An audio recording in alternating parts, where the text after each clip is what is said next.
My name is Prachi. I am practicing architect and a part-time professor. I love teaching architecture. During my teaching profession, I have come across many students having issues with conducting a case study. That's the reason my very first lecture series is based on architectural case studies. So let's begin. This course is divided into four sections. The first one, selection and introduction.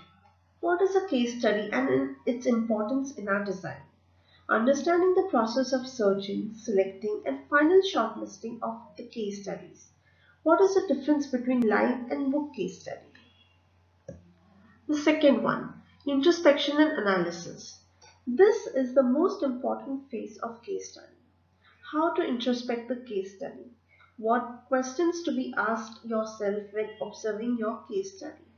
How to analyze a case study. Third, final influence. What to take from your observations and analysis. What are your learnings and how to identify mistakes and good aspects of the building or your case study. Fourth, checklist and representation. Few little tips and tricks to conduct the case study. How to represent the information and presentation board tips will be given in this particular section.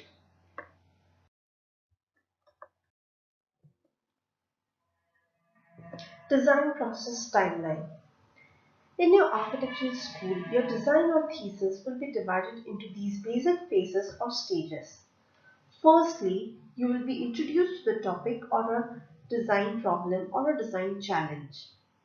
As a thesis student, you will first come up with basic thesis topic. This phase includes reading of briefs and preparing synopsis. Next will be preparing the design program. This is nothing but a basic understanding of what activities will be housed in your design. The list of rooms related to those activities will form a design program. Third phase is when you study the theoretical aspects of the design. Do some basic data collection and read some technical aspects of design and understand the topic in depth. Fourth phase is case studies. This is the phase where you hunt for case studies and study them and document them. Fifth phase is site analysis. The site analysis includes the understanding of your site and its context, people, climate, and various other aspects of your site which will influence your design. You will study those aspects, document them, and then apply into your design. Site analysis and case studies process sometimes goes hand in hand. Both of them need to be done simultaneously. Conceptual design.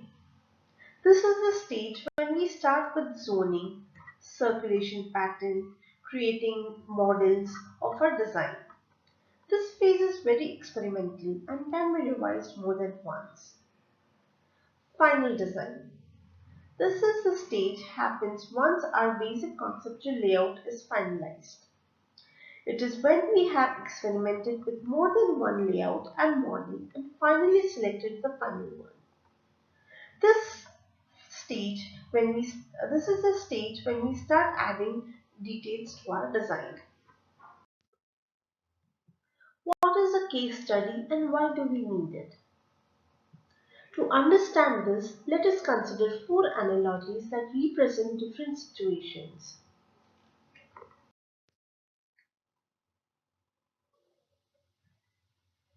Let's consider the analogy 1.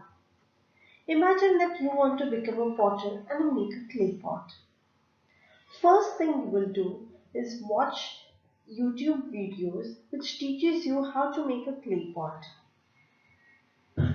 You may either opt to talk to some other potter and observe the process of making a clay pot. Then, as per the video or the pottery, you will hunt the places where you can buy materials and tools required for the clay pot making. You will buy them from a shop or order it online.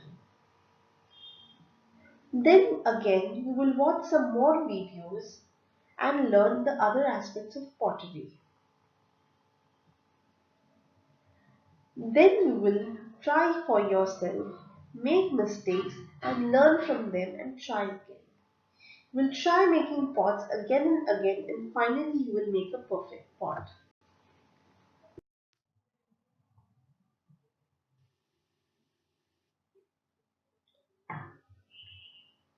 Let us consider one more analogy. Imagine you want to start your own business. First, you will do research about the particular business that you want to do. Understand its demands and how lucrative is the business.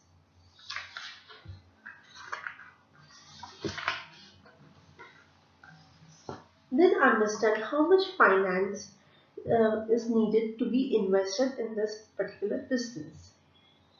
Then you will check with the availability of the labor and other support staff needed to run the business.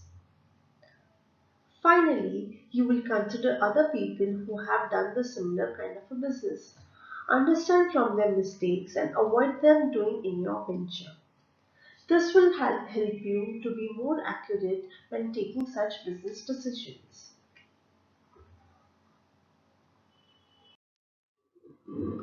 Now, to further understand, let us consider analogy number 3.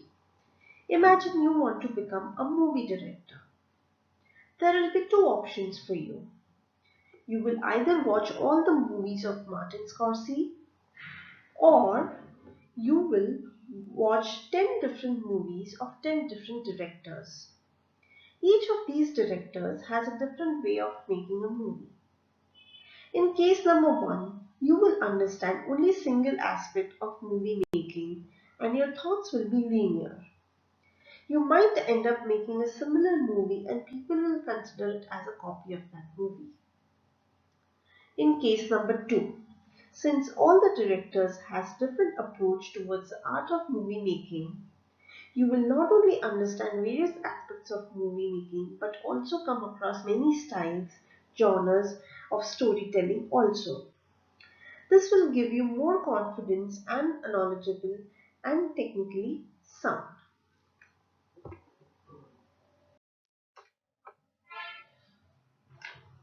Let us take this analogy further.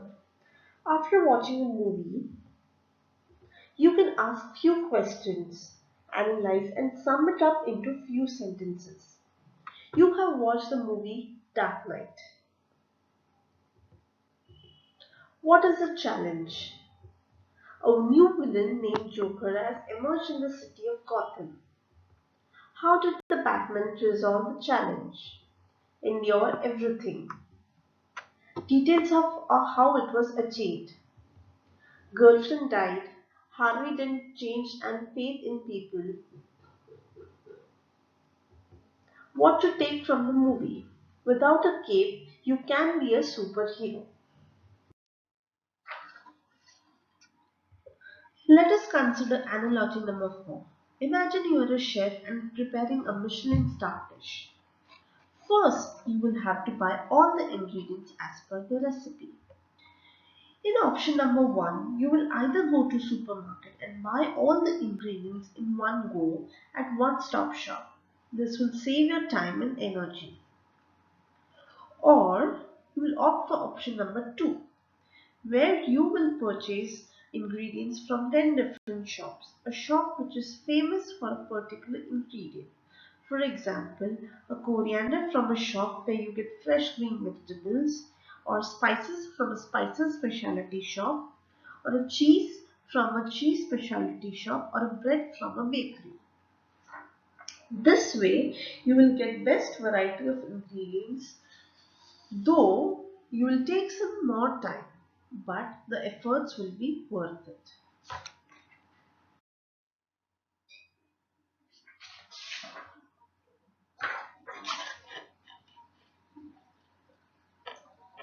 From the above four analogies, we have understood that we need to study similar cases in our day-to-day lives.